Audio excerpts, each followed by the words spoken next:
Amém. É um desafio muito grande falar depois da palavra que a gente teve pela manhã. E é um desafio muito grande estar aqui também falando para vocês, e um privilégio, uma honra. É meu segundo ano falando no CPPI.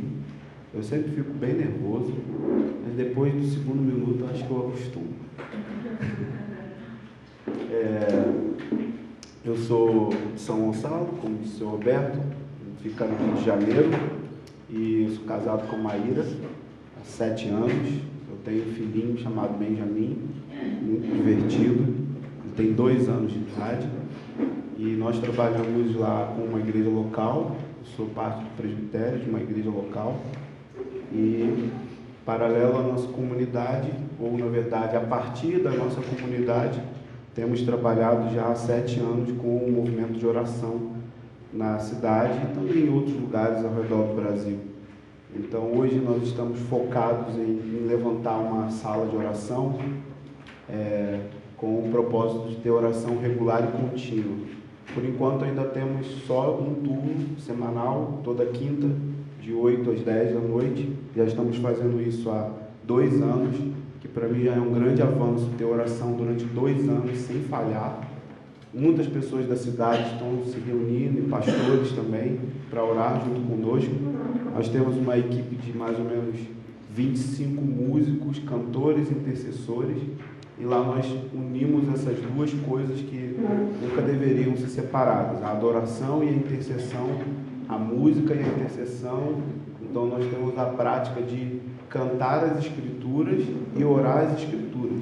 Eu vou estar falando um pouco sobre esse princípio, que é um princípio antigo na história da igreja, mas é basicamente o que nós estamos fazendo. Nosso desejo daqui para 6 meses é ter oração diária, de segunda a segunda, de 8 às 10. Essa é a nossa primeira meta.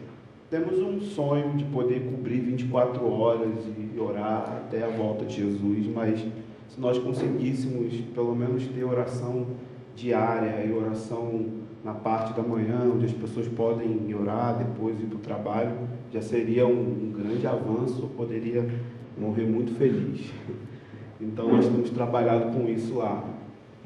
É um desafio falar sobre esse assunto, porque eu não consigo e não conheço ninguém que esteja totalmente satisfeito com a sua própria vida de oração. E parece que a vida eterna, que é conhecer o Senhor, sempre está puxando e exigindo mais de cada um de nós nesse assunto. Quem é que está satisfeito com a sua vida de oração? Tá? Tudo bem.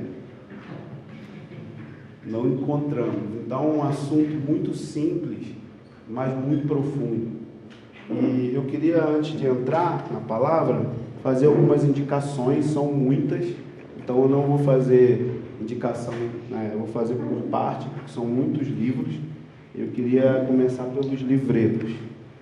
Primeiro livreto que eu queria indicar, esse já é bem conhecido, acho que de todos, mas vale a pena.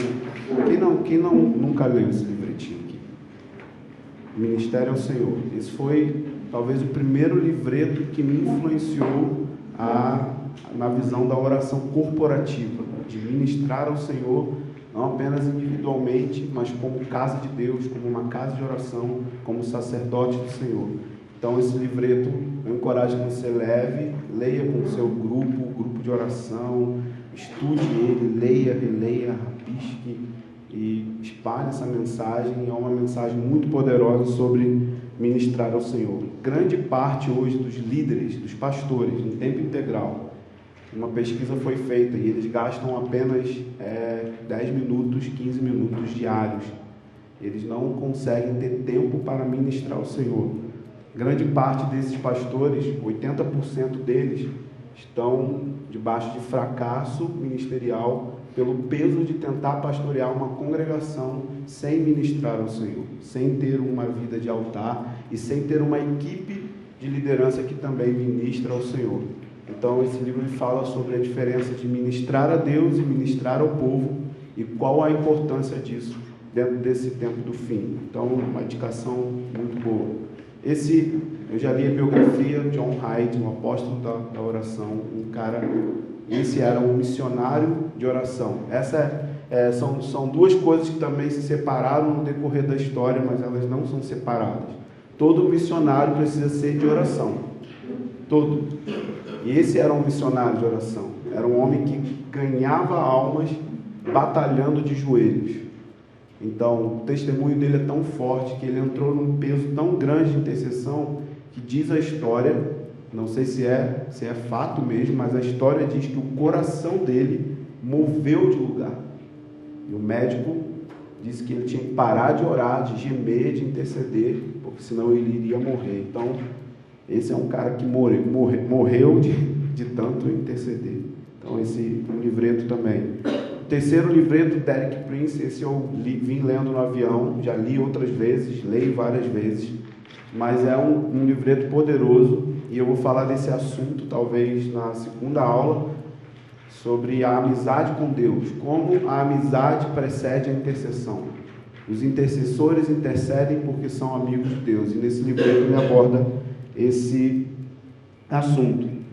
Esse livro, A Arte Perdida da Intercessão, do irmão Jim Gould, ele escreveu no ano de 93, se eu não me engano. Ele teve no cemitério dos Irmãos Moráveis. Quem já ouviu falar dessa história, dos Irmãos Moráveis aqui? Os Irmãos Moráveis, eles levantaram uma fornalha de oração dia e noite, que durou mais ou menos 125 anos.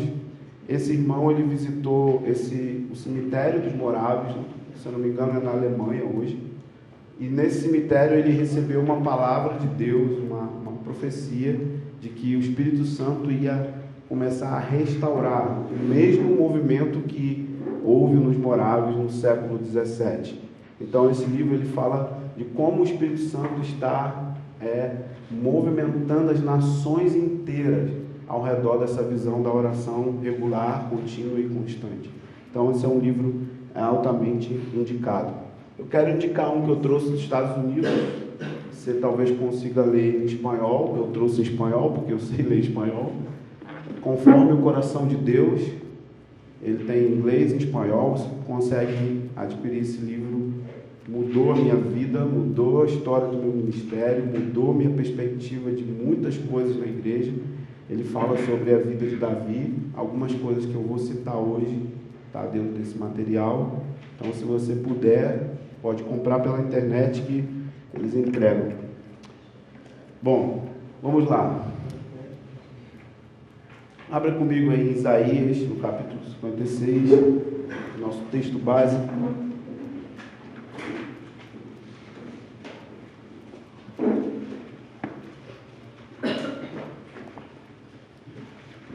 Eu queria dar um panorama geral do que está acontecendo exatamente agora no mundo inteiro.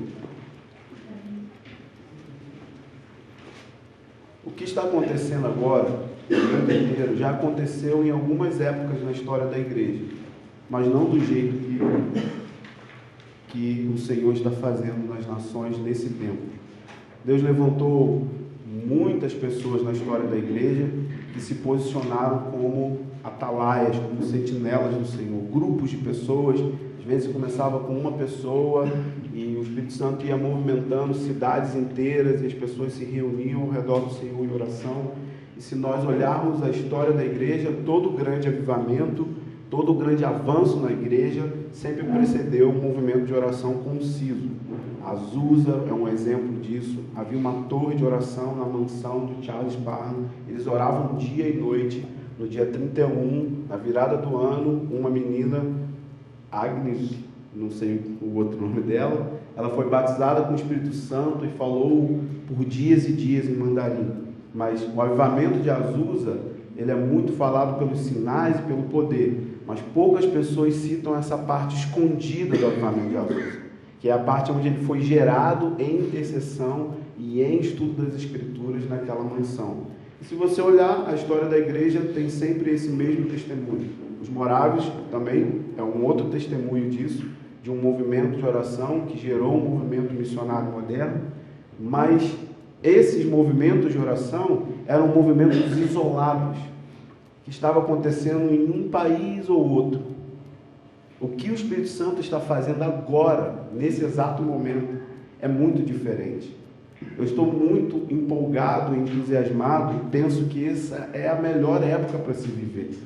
O Espírito Santo está mobilizando as nações inteiras da terra. Eu poderia falar de lugares muito remotos, onde Ele está convidando o seu povo para orar.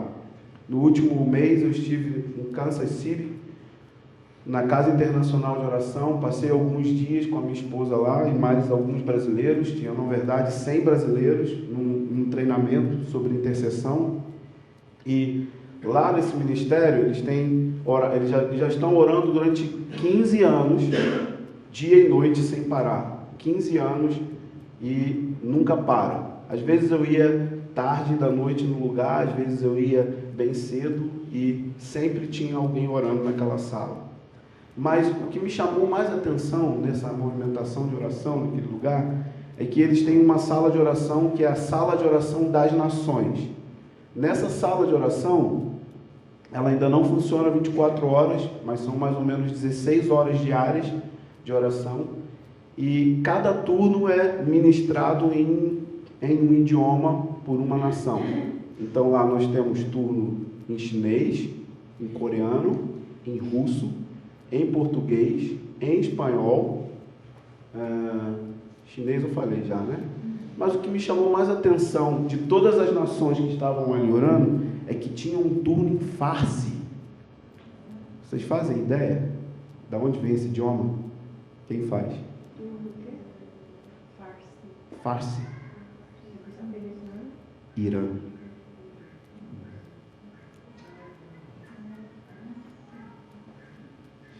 Existem missionários de oração em tempo integral do Irã. No mundo inteiro. Se você quer descobrir o que o Senhor está fazendo hoje, eu te digo, Ele está chamando o seu povo para o altar. De uma forma como nunca antes. A igreja está orando como nunca orou. É imaturo? Sim. É pequeno? Sim. É fraco? Sim. Mas é inédito. E eu estou muito empolgado com isso. As nações da terra estão se unindo ao intercessor Espírito Santo, que estão começando a chamar o casamento para a terra. Na China existem 2.000 igrejas caseiras orando dia e noite. Na Indonésia são mais de 40 torres de oração, 24 horas, sem parar. No norte da África, talvez a parte mais muçulmana, existem centenas de jovens sendo enviados para aquela nação para plantar fornalhas de oração, unido a um movimento de plantação de igreja. Em todo lugar. No Egito, existem salas de oração dia e noite. Em toda a terra. A igreja está começando a acordar do seu sono e chamar o casamento. Dizer, vem Senhor, vem casar conosco. E é nisso que eu quero estar envolvido. É nisso que eu quero gastar minha vida. É para isso que o Espírito Santo está convocando jovens e mais jovens. No IHOP existem 1.500 jovens que poderiam estar fazendo qualquer outra coisa. Poderiam estar gastando as suas vidas com qualquer outra coisa. Eu conheci uma jovem de 29 anos, advogada, formada. Ela lidera um dos ministérios mais poderosos do IHOP, que é o Exodus Cry. O Exodus Cry trabalha com libertação de tráfico de humanos, que é uma realidade que a igreja não sabe, está escondida. No leste europeu, meninas estão sendo vendidas para prostituição. Camboja, os seus pais vendem crianças de 6, 7 anos para prostituição. No Brasil, no Nordeste, a gente estava conversando com o Rivelto. Hoje, no Brasil, está acontecendo nas 12 sedes da Copa do Mundo, salas de oração com intervenção ao combate ao tráfico humano. Quantos sabiam disso? No Rio de Janeiro, nós estamos lá, dentro da Vila Mimosa, são 5.000 garotas de programa. Elas ficam na rua, sem roupa. Essa menina tem 29 anos, eu ouvi ela falando. Na verdade, o Espírito Santo criou uma amizade entre ela e a Maíra. Ela ficou alguns dias lá em casa agora. E ela trouxe um impacto muito grande sobre os jovens. Nossa igreja inteira está envolvida nisso. Pessoas que nunca pregaram o evangelho foram pregadas da maneira mais radical, para prostitutas e travestis. Por que eu estou falando isso? Essa menina, ela está gastando a vida dela com isso. Ela está gastando, e o Espírito Santo está fazendo isso. Ela poderia ser qualquer outra coisa, e não seria errado se ela fosse. Não seria ruim se ela fosse. Mas existe um chamado do Espírito Santo nesses dias, convocando jovens, crianças. Eu frequentei turnos liderados por crianças de 13 anos lá. São 12 horas lideradas só por crianças. Eles ensinam os seus filhos a profetizarem, a curar os doentes e a orar. É impressionante o que está acontecendo.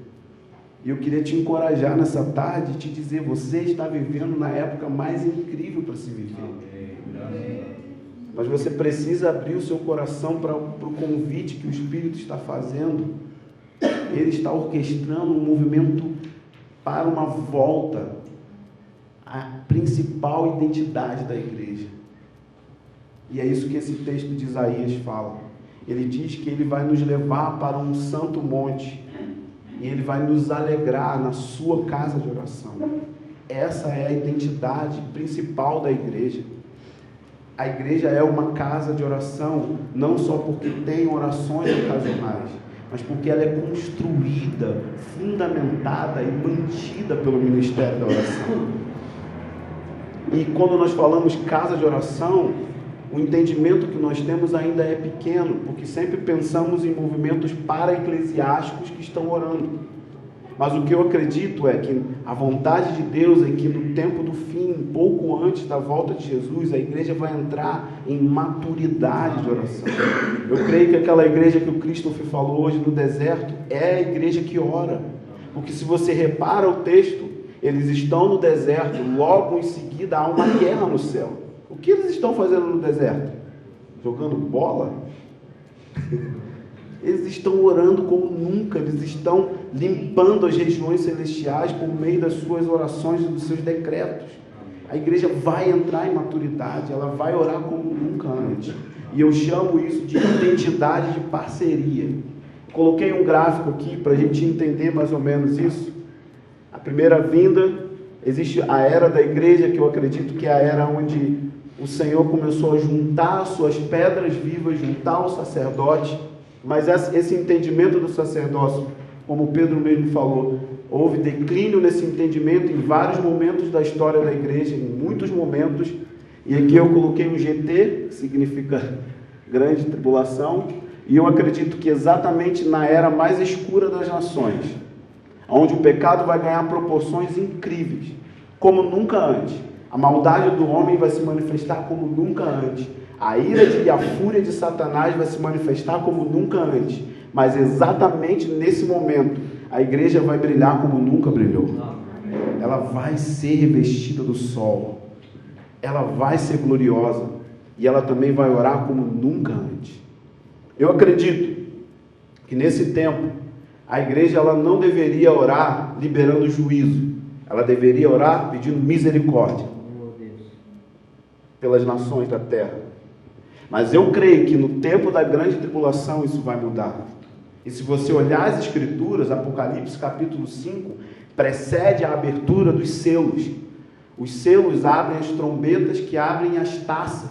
É uma série de sequências de juízos que são liberados pela igreja na terra. Juízos contra o império do anticristo, contra a Babilônia e o sistema do mundo. A igreja vai julgar o mundo nessa época. O nível da oração vai ser incrível. Eu acredito que cidades inteiras vão ser transformadas. Cidades inteiras vão ser destruídas pela fúria de Satanás. Mas algumas vão ser totalmente transformadas pelo poder da igreja que ora. Eu creio nisso. A Bíblia diz isso. Apocalipse capítulo 5 está descrevendo o plano de Jesus para governar a terra. Vocês lembram? Diz que tem um livro, um rolo, que não pode ser aberto e que ninguém poderia olhar para aquele rolo. Aquele rolo, aquele livro, é como se fosse a escritura da terra. Jesus comprou a terra é dele. Adão perdeu a autoridade, perdeu a terra para Satanás, mas o nosso Adão, o filho do homem, ele recuperou a autoridade da terra e ele recuperou o direito de ter uma noiva para si. Então Apocalipse capítulo 5 está falando do plano de batalha de Jesus para reinar as nações. E se você ler o texto com calma, você vai perceber que o que movimenta ou o que faz com que isso entre em cumprimento são as orações dos santos. Diz que existem taças, que elas estão sendo cheias da oração da igreja na terra. Nós vamos ligar, desligar, nós vamos autorizar avivamento, nós vamos autorizar o fechamento dos céus, nós vamos autorizar a liberação dos juízos de Deus contra a pedofilia, contra leis injustas do aborto.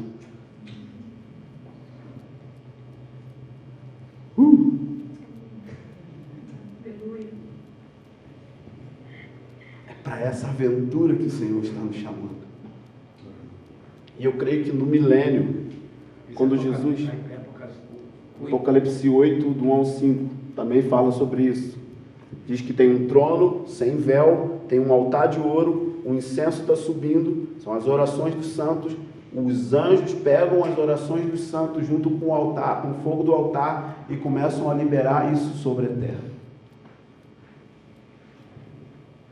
Eu creio que Apocalipse 8, a partir do capítulo 5, é exatamente esse tempo que chamamos de 3 anos e meio.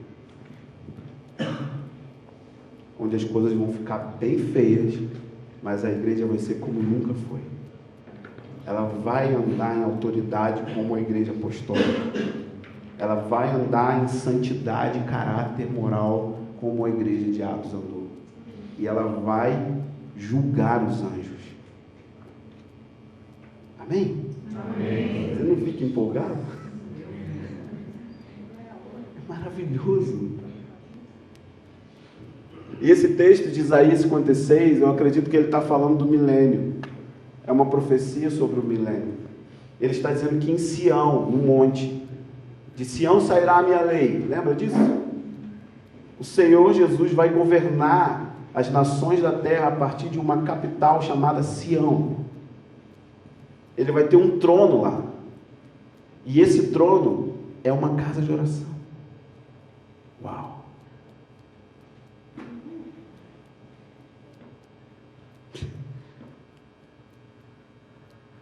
E ele está dizendo que vai levar os estrangeiros, os gentios e os judeus, e eles vão se alegrar na casa de oração.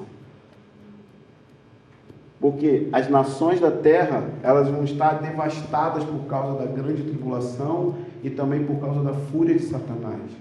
Então o reino de Deus na terra não é uma purpurininha que cai e tudo transforma. Nós vamos trabalhar lá, fisicamente. Bom, eu acredito nisso. Então as nações vão ser governadas a partir da lei, mas também a partir de orações. Não é incrível isso? Pensa participar de uma reunião de oração junto com Cristo.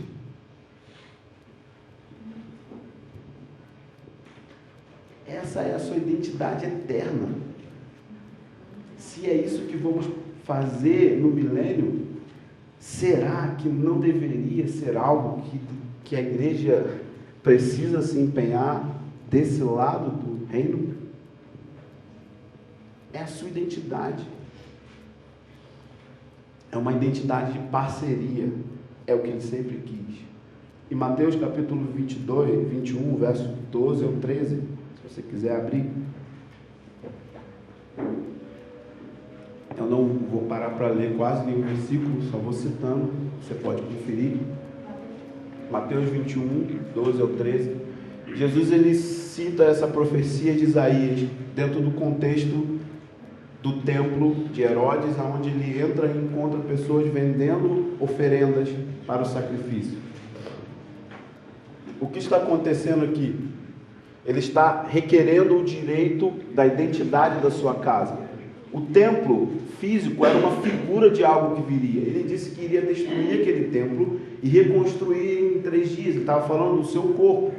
Então a identidade da igreja como casa de oração não é uma identidade veterotestamentária. É uma identidade para toda a eternidade. E ele está dizendo que aquele templo que ele vai destruir é uma casa de oração. E ele está dizendo que vai reerguer um novo templo, que é um templo de pedras vivas, o seu corpo. E o que ele está fazendo ali, ele está virando as mesas, ele está requerendo a identidade da sua casa. Vender pombinhas e vender animais para o sacrifício não era de todo errado. Mas o que estava acontecendo no templo? Eles estavam vendendo animais para o sacrifício, que era a forma de orar, por um preço inflacionado. As pessoas não teriam como orar, porque era caro. Sabe o que ele está fazendo hoje na igreja? Virando as mesas. Virando as mesas significa que ele está removendo tudo que impede a comunhão. Seja sistemas eclesiásticos que impedem comunhão com Deus, seja estruturas de pensamentos e teologia que estão afastando o povo de Deus.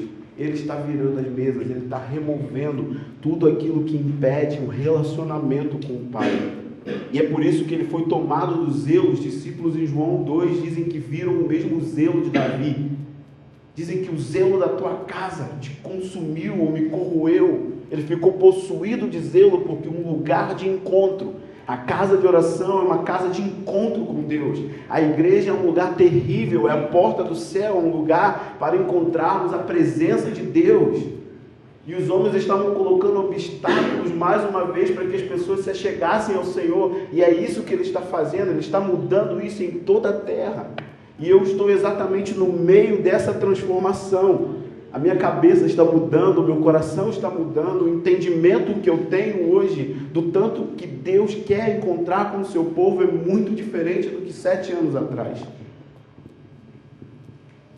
Ele quer encontrar o seu povo, porque o que ele vai fazer na terra é através de parceria. É através da nossa identidade. E a nossa principal identidade, em todo cristão, todos vocês aqui, quantos nasceram de novo aqui? Quantos são lavados pelo sangue de Jesus aqui? Você foi comprado, as escrituras dizem que você foi comprado para ser um povo sacerdotal, que você foi comprado para ser uma noiva, que você foi comprado para ser filho. Essa é a tríplice identidade do cristão e todas elas estão relacionadas ao fim dos tempos e todas elas estão relacionadas com parceria. Ele não vai fazer uma obra na terra de forma desencarnada. Ele precisa que o seu povo se levante e entre em concordância com o seu coração para atrair o céu para a terra. Mas isso vem da nossa identidade. Quem nós somos? Quem é você? E a principal identidade da igreja é ministrar ao Senhor. A principal função da igreja é ministrar a Ele. O seu trabalho, o que você vai fazer, seja ministerial ou secular, é secundário. É a sua identidade secundária. Você é um médico. Não, você é um sacerdote, está médico. Você é um dentista? Não, você é um sacerdote, está dentista. Imagina se tivéssemos centenas de médicos com esse entendimento, dentro dos hospitais, orando em outras línguas, orando no seu espírito e clamando, venha teu reino aqui nessa cirurgia. Imagine essa consciência, nós estamos pregando isso há dezenas e dezenas de anos e ainda temos uma mentalidade dicotomizada. Estamos separando as coisas de uma forma como nunca antes. Estamos sempre dizendo que uma coisa é do Senhor, outra não. Mas o que o Senhor está fazendo, Ele está trazendo um entendimento desse sacerdócio. É uma parceria. O sacerdócio está totalmente vinculado a homens e mulheres de altar. Homens e mulheres que estão comungando para realizar o plano dele na terra. Seja lá qual seja a sua vocação. Mas a sua identidade primária é ministrar a Ele, é estar próximo do seu coração. A maioria das pessoas estão colocando todo tipo de desculpas para não fazer isso. Elas não estão com tempo, elas estão cansadas, elas estão ocupadas, elas estão muito envolvidas com as atividades do Senhor na igreja, mas não há mais desculpas. E não há mais tempo a perder para ministrarmos a Ele, ministrarmos ao seu coração. Então eu penso que essas 3 identidades, filho, sacerdote e noiva, elas estão conectadas com essa casa de oração, com esse movimento de parceria. Agora, como nós vamos entrar plenamente nisso? Não é simplesmente saber, eu sou filho de Deus, eu sei, eu sou sacerdote. O fato das Escrituras dizerem que você é um sacerdote não te faz um. Porque o que faz você ser um sacerdote é se você ministra como sacerdote. Porque é isso que as Escrituras dizem, que esses sacerdotes oferecem sacrifícios espirituais agradáveis a Deus por meio de Jesus. Se você não tem sacrifícios espirituais sendo oferecidos, você não está exercendo a sua identidade primária. Você pode estar fazendo qualquer outra coisa. Então não é uma coisa que nós entendemos apenas mentalmente, mas precisamos entender dentro de nós. Toda a identidade cristã está escondida misteriosamente em quem é Deus. Glória a Deus. Quem é Deus? O que Ele fez e o que Ele sente por você. Isso é teologia, gente. Os místicos diziam que teologia estava conectado com estudar os atributos de Deus. Hoje teologia tem até administração eclesiástica, que eu acho um absurdo. Que administração eclesiástica significa descobrir qual é a planta do prédio físico.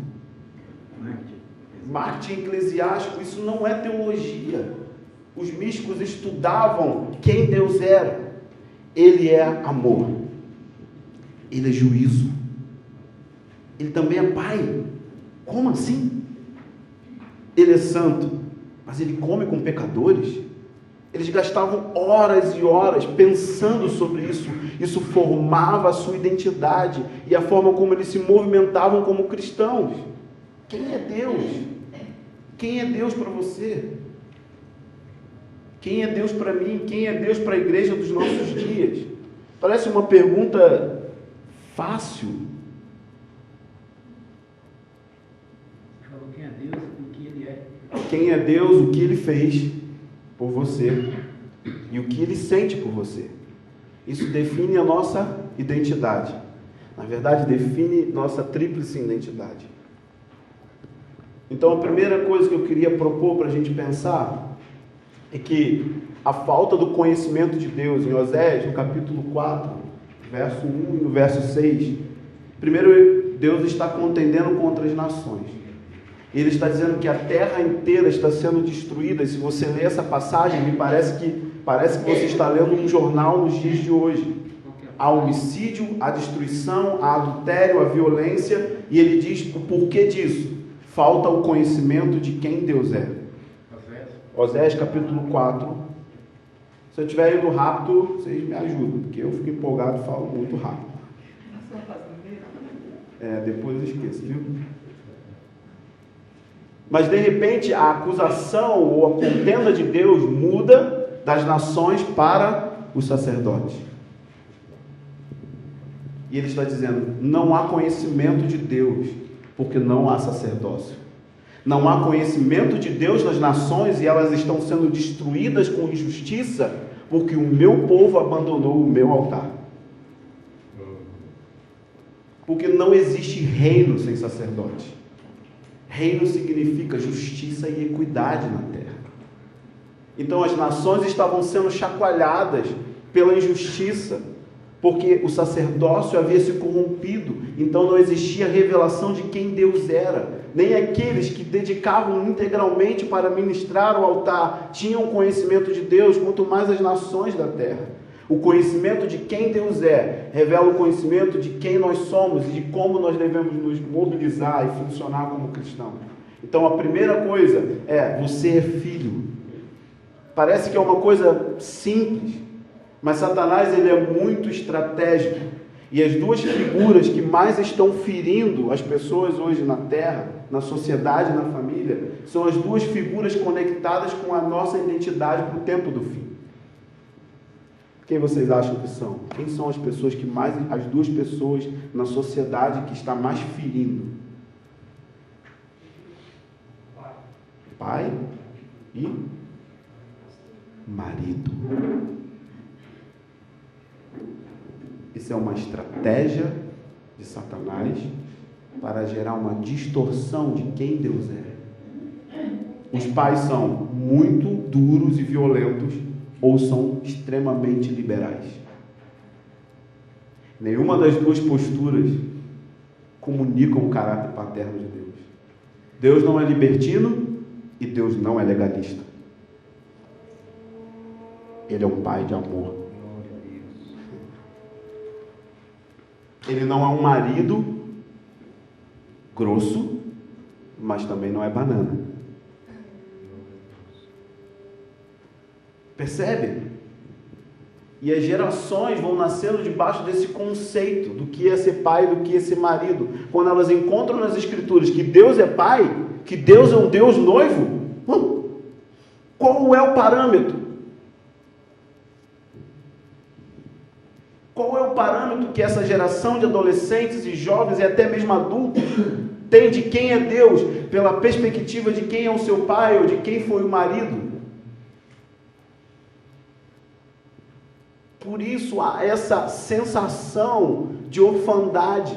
As pessoas estão sempre correndo atrás de alguma coisa para serem aceitas, inclusive de cargos na igreja, de ministério, de posição, de aparecer, de gravar o seu CD, de se tornar um pregador famoso, seja lá o que for, porque elas sentem a necessidade de serem autoafirmados, de serem aceitos pela sociedade. Então por isso elas gastam esse tanto de tempo com a vida delas, para que elas possam ser aceitas. Quantos anos da minha vida eu gastei tentando achar um pai e um pastor de igreja?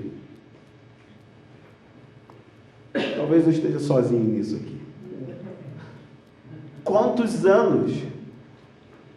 E quantos anos eu me modelava de acordo com aquilo que ele queria para ser aceito por ele como um pai? Isso é uma ferida na nossa geração.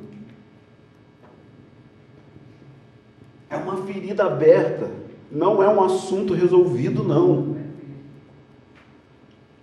E por isso a falta de comunhão com Deus. O que isso tem a ver com intercessão? Tudo. Porque o sacerdócio é precedido pela paternidade de Deus. Sem paternidade não tem sacerdócio. Sem entendimento de que Deus é Pai, não há sacerdócio. Então Romanos 8,15, ele diz que vocês não receberam um espírito de escravos para andarem em medo e atemorizados, mas vocês receberam um espírito que adota como filho, por intermédio do qual você pode gritar, paizinho. Ele te deu um espírito de adoção que te dá poder para clamar por Abba. Abba. A maior parte do ministério de Jesus foi trazer revelação de quem Deus era. Principalmente o Evangelho de João, ele revelou o Pai.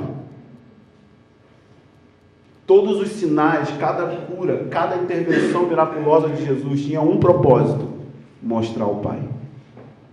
Não era promover seu ministério, não era promover os sinais e maravilhas em si, mas era mostrar o amor do Pai. Quando um enfermo era curado, o que estava sendo comunicado é: o Pai te ama.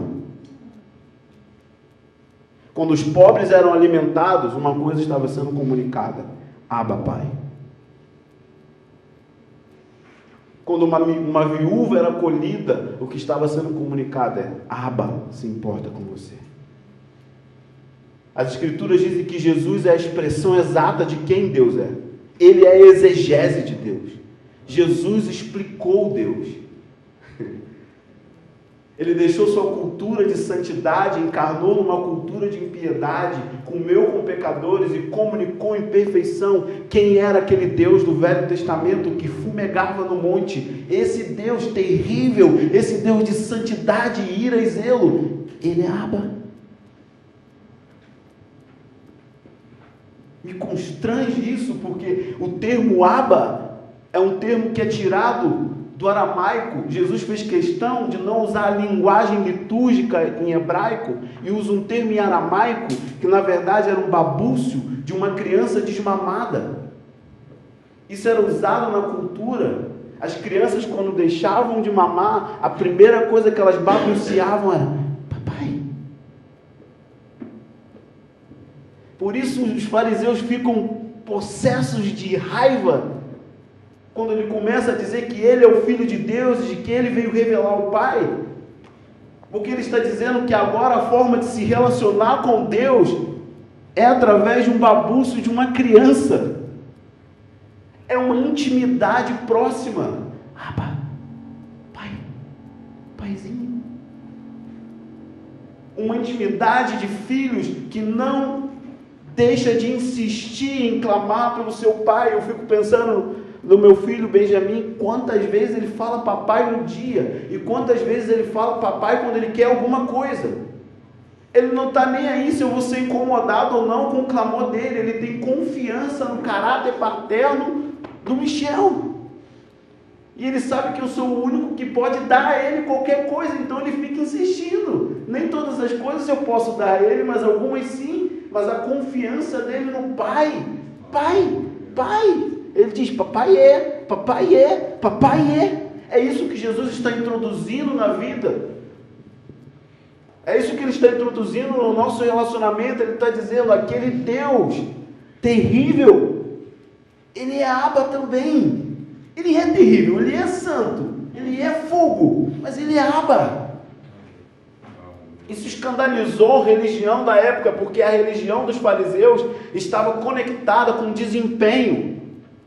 Como se Deus estivesse com uma prancheta na mão, anotando tudo que você faz de certo ou errado, e quando você falha, ele diz: não disse que você ia errar? Essa era a perspectiva de Deus e do relacionamento que os homens tinham com Deus. Na verdade, isso nem era lei, era uma interpretação oral da lei. Entende isso? Não era lei, porque o propósito da lei é aproximar o homem de Deus, é a santidade. Os fariseus estavam usando uma outra coisa que não era lei, era um legalismo. Eles estavam comunicando um Deus rabugento, sem qualquer aspecto de paternidade. Mas isso é algo de Jesus. Porque as escrituras que falam de Deus como Pai no Velho Testamento são apenas 3 e são afirmações. Elas não denotam relação, mas Jesus traz relação. A primeira palavra, quando ele vai ensinar sobre oração, qual é? Pai nosso. Tem uma boa notícia: o Pai de Jesus é seu Pai, cara.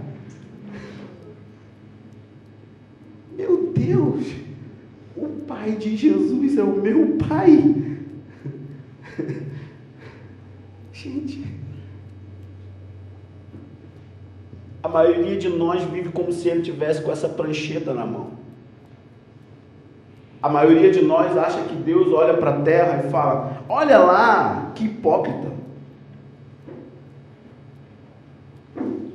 Deixa eu te dizer uma coisa para te libertar. Hipocrisia não tem nada a ver com você pregar algo que não vive. Você já ouviu isso em algum lugar, né? Sim ou não? Sim.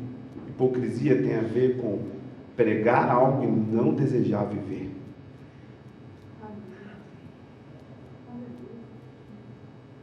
Não desejar viver. Cínico mesmo. Teatro. Isso é hipocrisia. Quantas coisas eu prego e ainda não vivo plenamente? Não sei vocês, os outros pregadores, mas eu estou buscando viver. Deus não te vê como rebelde, ele te vê como uma criança imatura. É difícil entrar, né?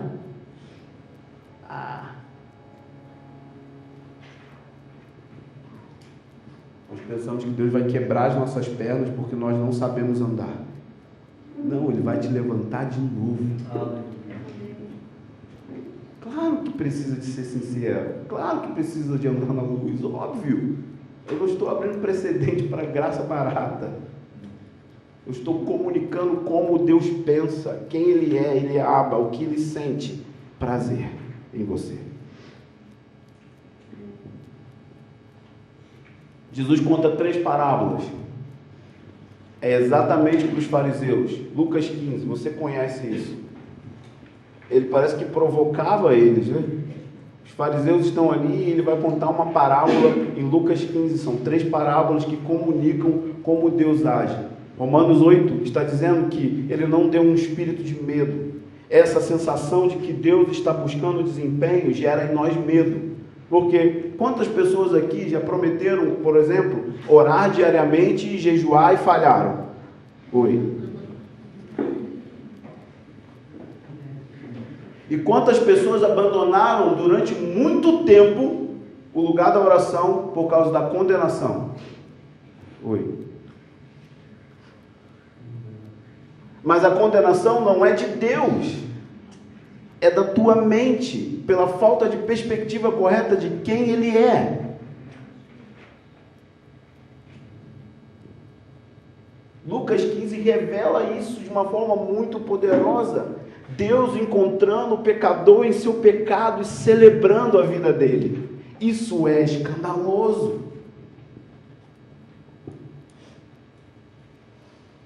Todo Lucas 15.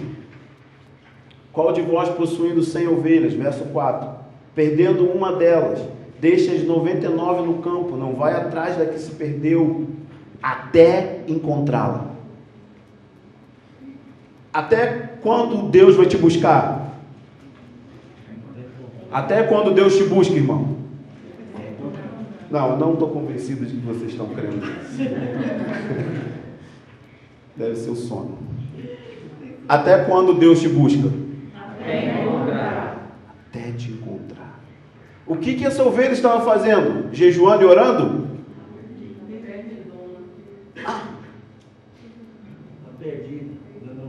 Desviada. O que é desviada? Ir para a balada? Não. Todas as vezes que você erra o alvo, você desviou dele. Você não precisa ir para a balada. Você desviou dele. Por exemplo, quando você deixou de orar aquilo que você prometeu que ia orar, o que você fez? Desviou dele. Claro que há níveis de desviar, grandes e baixos. Mas o texto está falando que Deus está indo atrás daquele que desvia. E que quando Ele encontra aquele que está em seu pecado, Ele volta. Veja comigo isso. E quando o encontra, quebra suas patas e coloca uma bola de ferro no seu pé, para que nunca mais saia de casa. Esse é o nosso Deus.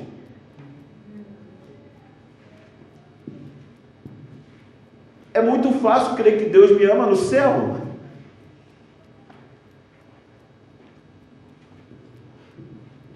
É muito fácil. Quando o encontra, coloca sobre os ombros. Oh, Deus. Cheio de alegria. Repete comigo. Cheio de alegria. Esse é o teu Deus, capaz de te encontrar no seu pecado, colocar você sobre o ombro, cheio de alegria.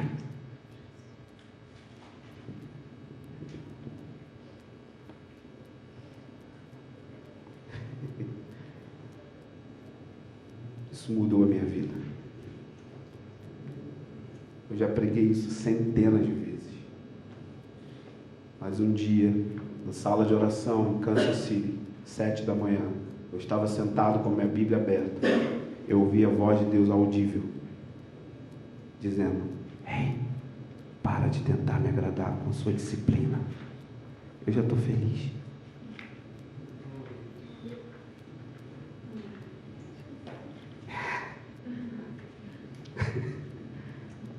Não é nada demais para você, mas faz muito sentido para mim.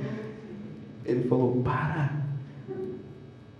Você precisa entender o que eu estou sentindo por você. Não tem nada a ver com o seu desempenho. Sabe o que isso aconteceu? Sabe o que fez? Mais vontade de estar com Ele. Eu preguei essa mesma mensagem na reunião. As pessoas estão orando como nunca. Porque elas entenderam, pelo menos começaram a entender isso. Ou qual é a mulher que, tendo 10 dracmas, perdendo uma delas, acende a candeia, varre a casa, procura com cuidado. Deus está procurando com cuidado aquele que se perde. Quando encontra a sua dracma perdida, reúne as amigas e vizinhos, dizendo, alegrai-vos comigo, porque achei minha dracma perdida. Verso 20 e 24. Levantando-se foi para o seu pai, estando ele ainda longe. Seu pai o viu.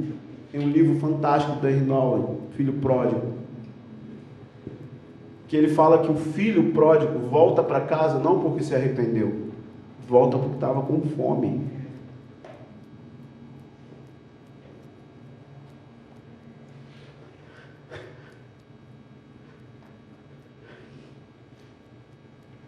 Diariamente o pai levantava e ficava olhando, esperando o filho voltar. O filho havia amaldiçoado, porque todas as vezes que alguém requeria sua herança, ele estava dizendo, para mim você morreu. Ele só deveria tomar aquela herança perto da morte do seu pai, e ele faz isso com seu pai em vida. Ele está dizendo, me dá meu dinheiro, para mim você morreu. Eu quero viver a minha vida. Mas todos os dias o pai se levanta e fica esperando aquele filho que o amaldiçoou voltar.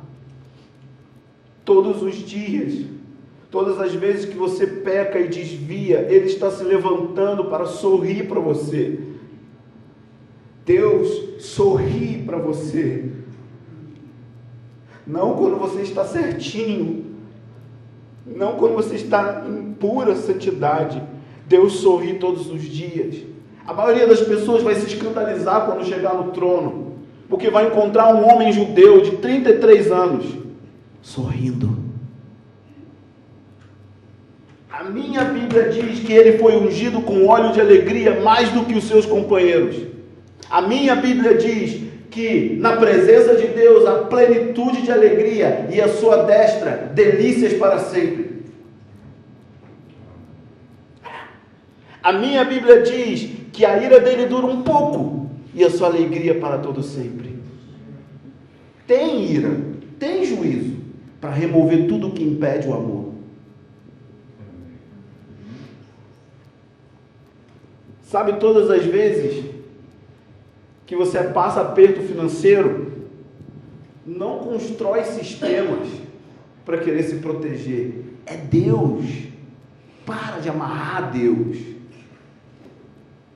As pressões financeiras servem para nos aproximar dele. As pressões políticas, todas as pressões. Nada acontece se ele não deixa acontecer. Ele só está te ensinando, ei filho, eu queria tanto que você confiasse em mim e não em Mamon. Eu estou removendo o que está impedindo plena entrega de filho. Mas o que nós fazemos? Nós começamos a construir estruturas. Quando Gideão passou aperto econômico, o que ele estava fazendo? Pisando uvas onde não se deve pisar uvas. Ele estava tentando dar um jeito para se proteger. As pressões da vida, os juízos, os julgamentos, as disciplinas de Deus servem para nos aproximar dele. A disciplina e cada palmada que Ele está nos dando é para sermos participantes da sua santidade, porque quem não participa de disciplina é bastardo.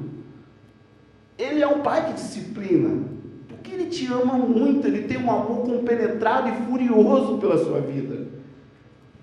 Então ele está removendo tudo que impede o amor. E ele vai continuar até ter a sua atenção total. Nessas 3 parábolas, o que você está vendo? Um Deus que se alegra em nós quando nós pecamos. Ele nos busca quando nós desviamos. Ele procura quando você se perde. E você recebe amor e alegria quando volta.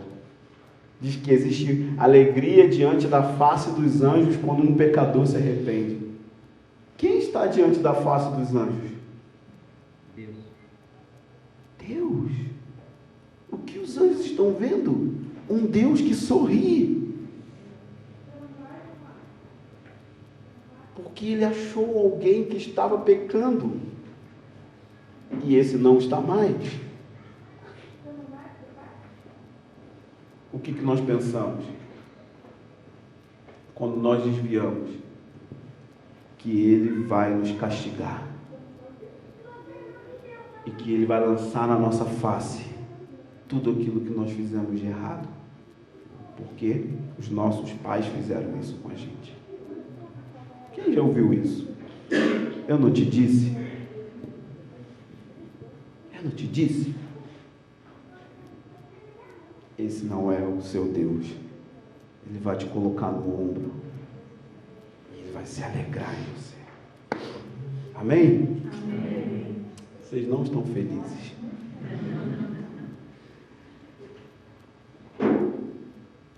Deus está levantando intercessores felizes. Amém. Aleluia. Porque Deus é alegre e está tudo sob controle. No final a gente vai vencer, a gente está do lado do time que ganha. Glória a Deus. Sim ou não? Amém. Segunda identidade nossa está conectada com a revelação dele também. Ele é pai, mas ele também é o sumo sacerdote. O que ele fez por você como sumo sacerdote? Quem ele é como sumo sacerdote? O que ele fez e o que ele vai fazer? O que ele sente como sumo sacerdote? Hebreus 6, 19 ao 20 diz: essa esperança é para nós âncora da alma, segura e firme, que entra no lugar interior além do véu, onde Jesus entrou por nós como um precursor, tornando-se sumo sacerdote segundo a ordem de Melquisedeque. O que esse texto está dizendo? Que existia um caminho para o Santo dos Santos, ou seja, a comunhão com Deus. E que Jesus ele foi um precursor para abrir esse caminho. Olha o que está acontecendo. Ele está tomando o seu próprio sangue. E ele está apresentando o seu próprio sangue diante do propiciatório, diante do seu Pai. Porque o único caminho e a única forma de abrir caminho até Deus era com derramamento de sangue. Isso é o que ele fez. Ele abriu o caminho mostrando o seu próprio sangue em derramamento por aqueles que creem. A justiça de Deus foi feita. O que ele fez por nós? Derramou sangue. Deus está satisfeito com o sangue do seu filho. Quando ele olha para a sua vida, ele não vê a sua vida, ele vê o sangue do filho dele, e ele diz: justo. Não porque você é justo, mas porque ele declarou você justo, por causa do sangue perfeito do seu filho. Então é uma declaração factual: você é justo, não porque você é justo, mas porque o sangue do meu filho perfeito te cobre. Quantas pessoas acham que para orar elas precisam fazer tudo correto? Sim, você precisa fazer tudo correto, mas se você confia nas suas boas obras, eu te afirmo, você não confia no sangue. Você não se aproxima de Deus pelas obras, você se aproxima de Deus por causa do sangue, e por causa do sangue você faz obras. Eu não tenho que fazer obras para me aproximar de Deus, mas por causa do sangue eu me aproximo dele. Quando eu me aproximo dele, eu recebo o poder para viver o sermão do monte. A lei vai ser cumprida dentro de mim, porque eu estou perto daquele que dá a lei dentro de mim. Então ele vai me dar poder para andar em santidade. É santidade alegre. Gente, Bem-aventurados são os puros de coração, significa mais do que felizes. Porque as pessoas associam santidade com estou aqui sofrendo, pagando um preço, eu não faço isso, eu não faço aquilo. Não! Santidade significa prazer em Deus. Quando eu tenho prazer em Deus, eu não tenho prazer no mundo. Quando eu sou fascinado por Ele, eu não sou fascinado por o mundo. C.S. Lewis fala que nós somos como crianças num parquinho, enchendo a boca de lama, enquanto os pais querem oferecer um sorvete. Nós estamos nos satisfazendo com prazeres inferiores, quando nós entendemos que o sangue dele nos habilita a estar diante dele. Nós vamos provar o sorvete, nós vamos provar do seu prazer, da sua presença. Isso é santidade, isso é andar em pureza. Você não consegue ser santo longe dele, tentando se esforçar para ser santo longe de sua presença. É na presença dele que você se torna santo e que você é santificado. Mas se você tem uma consciência condenada, porque você não acredita no que o sumo sacerdote fez, ele derramou o sangue, Deus está dizendo: não estou satisfeito, está consumado, vem, se aproxima. Nós precisamos entender o que é a graça de Deus. Graça de Deus não é um cheque em branco para pecar. Graça de Deus é poder para não pecar, é o contrário. Isso é graça. Graça não é só favor não merecido. É um entendimento muito limitado. Graça é o favor não merecido. Existem expressões que a gente pega, guarda e trata como verdade infalível. Deixa eu explicar para você o que significa graça. Graça significa quando você chega na sua casa. Quem tem filhos? E quando você chega na sua casa, você encontra alguém que acabou de assassinar o seu filho, com o sangue do seu filho na mão. E quando você chega lá, encontra o assassino do seu filho, com o sangue do seu filho ainda na mão, você pega uma escritura, uma chave e dá para ele: assassino, eis aqui uma casa própria em seu nome.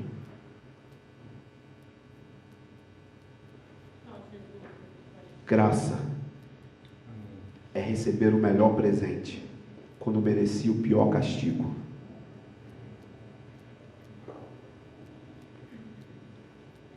A igreja do primeiro século entendeu isso.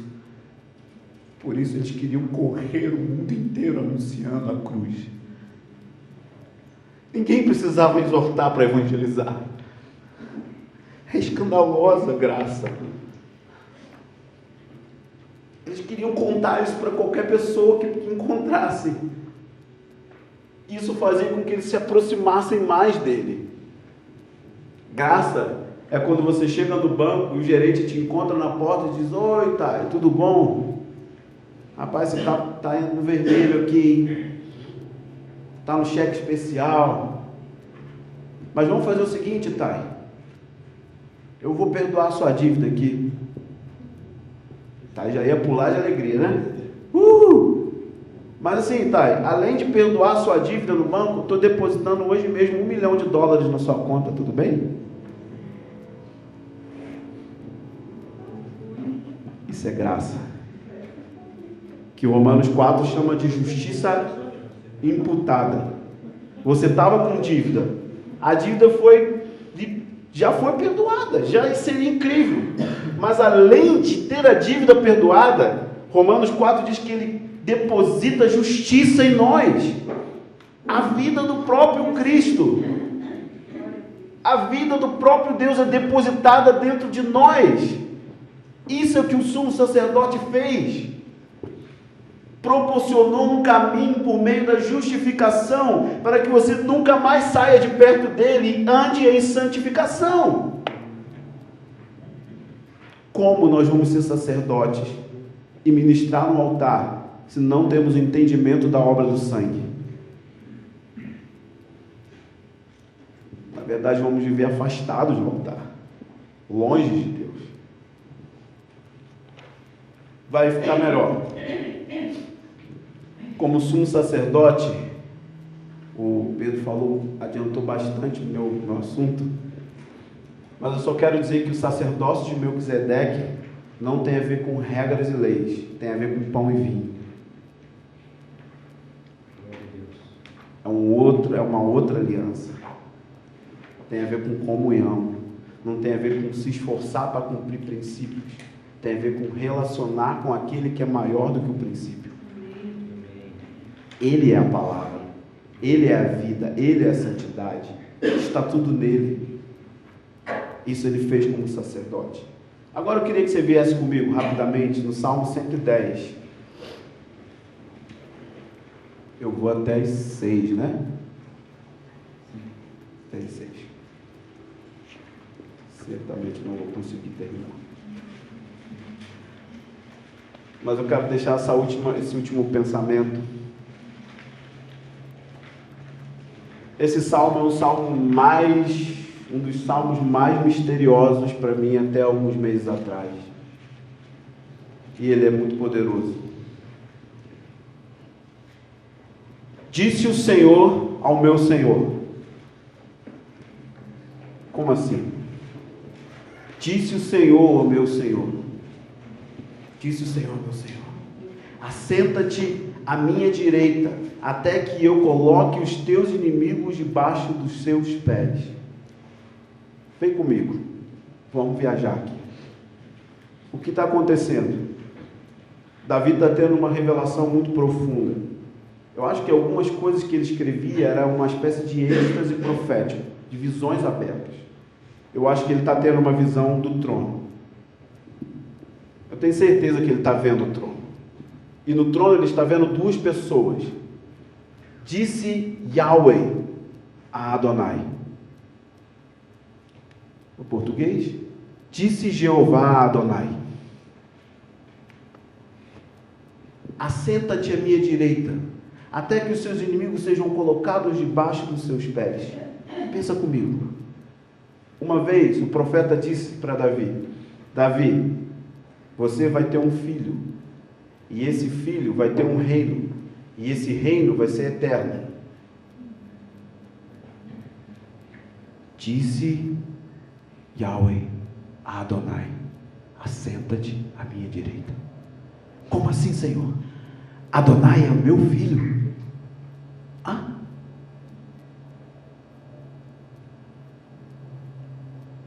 Ele é o filho do homem e é o meu filho.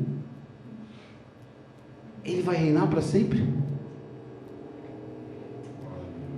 Davi está andando confuso ainda.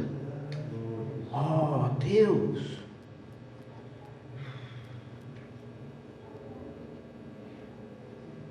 Ele está tendo a revelação de Cristo como filho do homem. Profeta, rei, sacerdote. Meu Deus! Não! Adonai é o meu filho? Ele é um sumo sacerdote? Não? Oh! Quantos estão entendendo? Me ajuda, gente. Demorei para entender.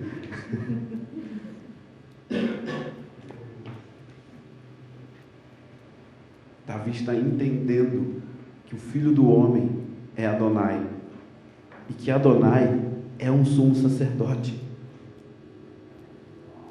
Mas vai ficar mais legal agora.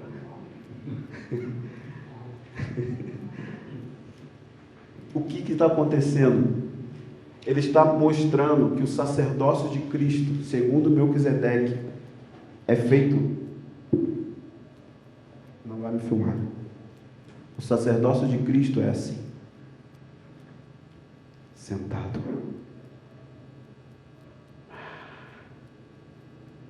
Porque já foi consumado. O sangue dele foi derramado e a cruz derrotou todos os principados e potestades. Nenhum sacerdote no Velho Testamento ministrava sentado. O de Cristo é sentado, esperando que os seus inimigos sejam colocados debaixo do estrado dos seus pés, que é a igreja. Mas vai ficar mais divertido. Efésios 1, 20 e 21.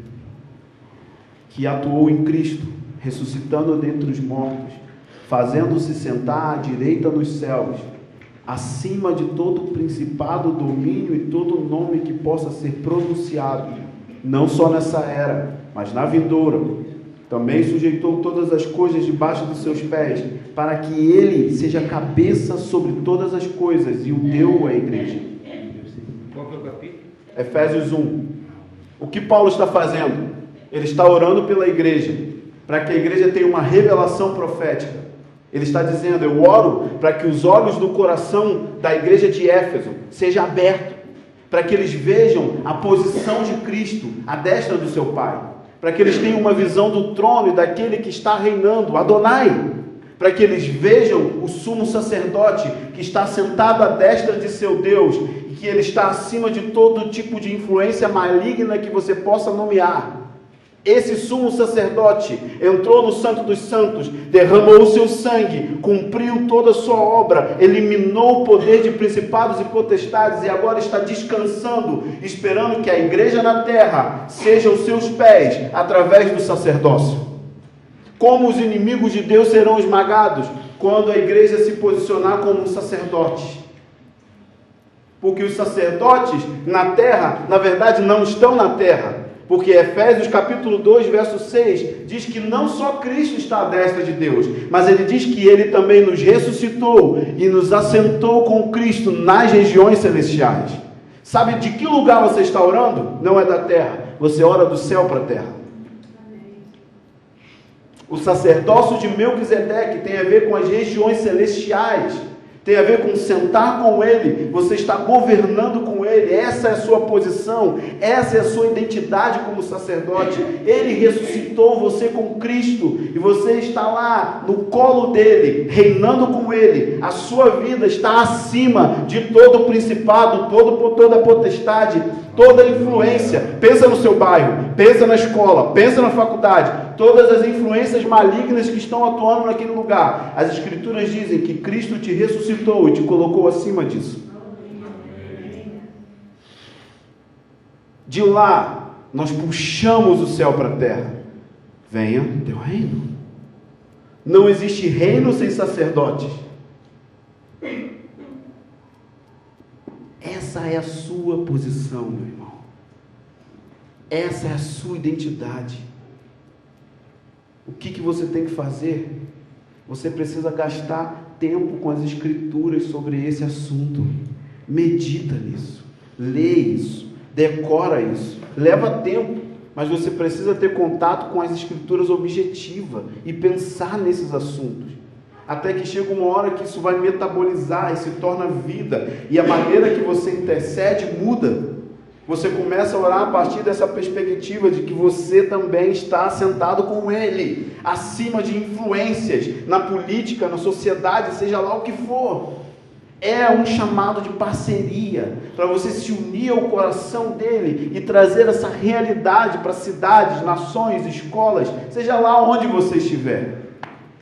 Nós estamos experimentando resultados incríveis através das pessoas que estão começando a entender sua posição em Cristo e que estão se posicionando como intercessores. Resultados físicos. Eu queria deixar alguns aqui, nesses próximos 10 minutos, coisas que estão acontecendo exatamente agora.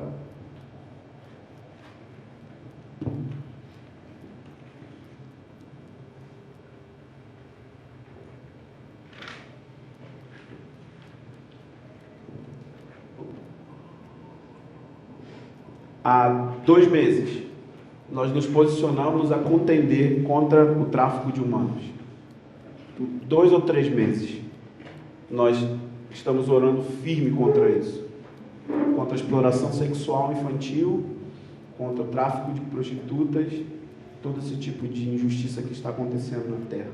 3 meses direto orando.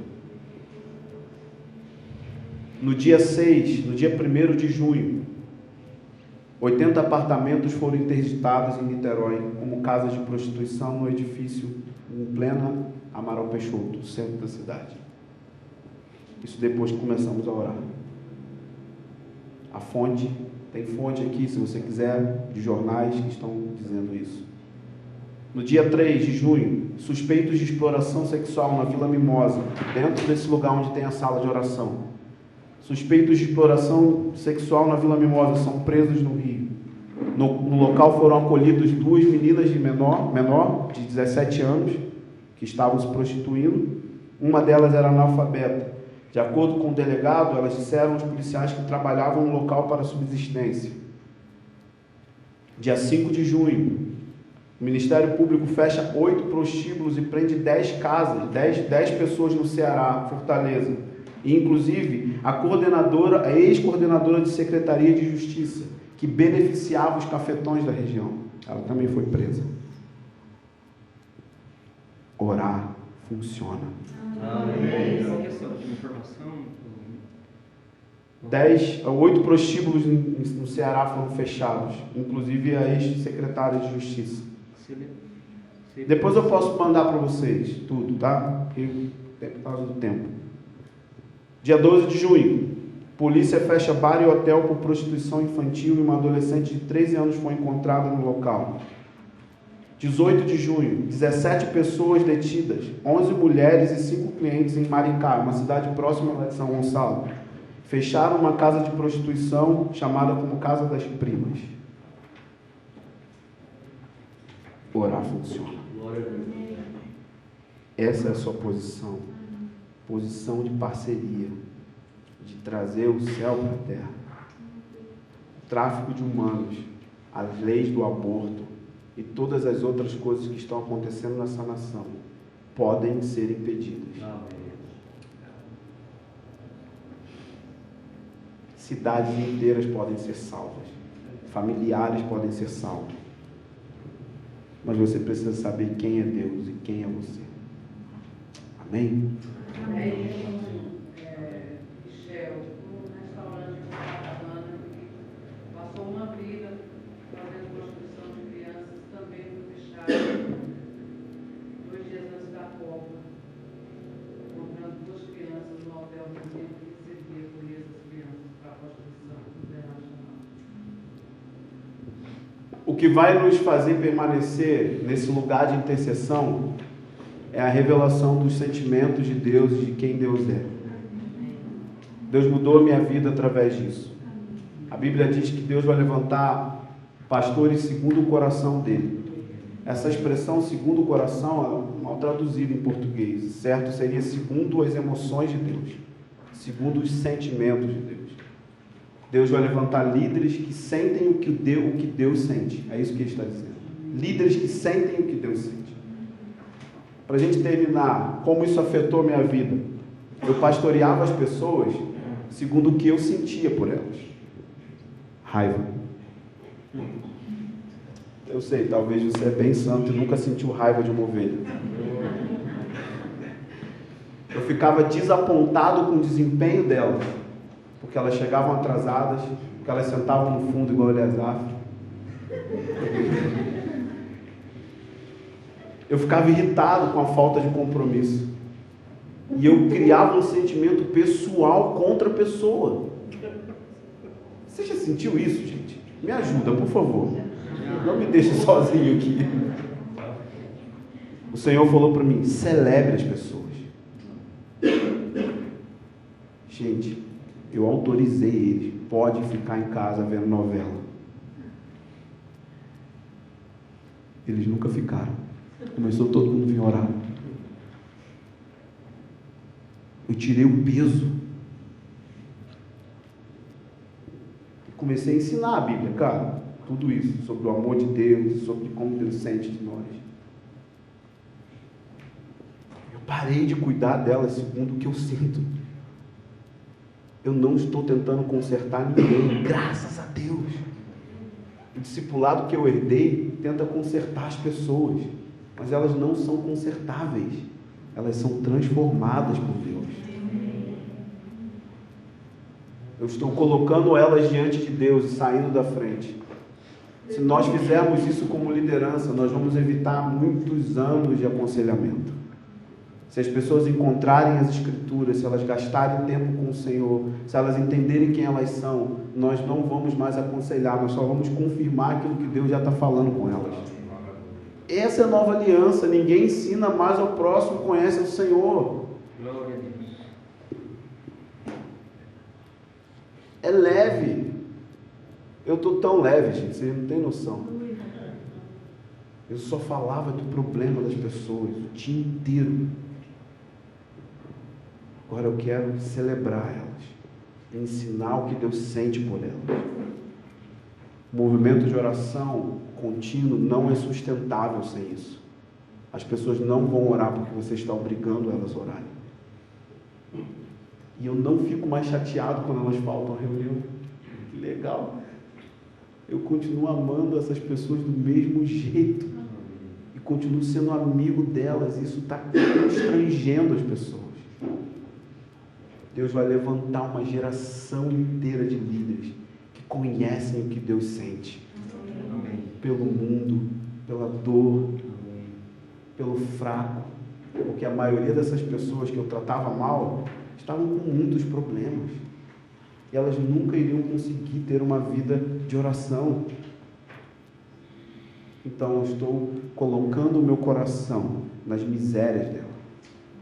Isso é misericórdia. Mas nem sempre foi assim. Eu era bem bravo. Amém, gente?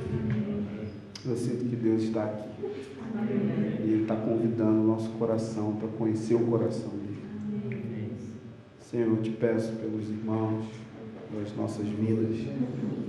O Senhor quer sim levantar intercessores que vão ficar na brecha. Mas nós precisamos te conhecer como Pai. Nós precisamos saber da sua obra como sumo sacerdote. Nós somos ignorantes sobre isso, Senhor. Eu peço que o Espírito de sabedoria e revelação abra os olhos da igreja nesses dias, para entender os seus afetos, os seus desejos, os seus sentimentos, como o Senhor está tendo prazer em nós, mesmo quando nós encontramos as nossas fraquezas, mesmo quando nós encontramos as nossas debilidades, mesmo quando nós estamos cansados, o Senhor está tendo desejo por nós. Traz essa revelação mais do que um ensino bíblico, mais do que informações na nossa cabeça. Eu peço que o Senhor faça com que isso desça para o coração e atinja as nossas emoções, a nossa alma, e que o Senhor levante um povo constante, um povo que vai permanecer nesse lugar de oração. Não por nós, Senhor, mas por causa do que o Senhor sente e deseja, e vai gerar em nós uma correspondência a esse amor e a esse fervor. Em nome de Jesus.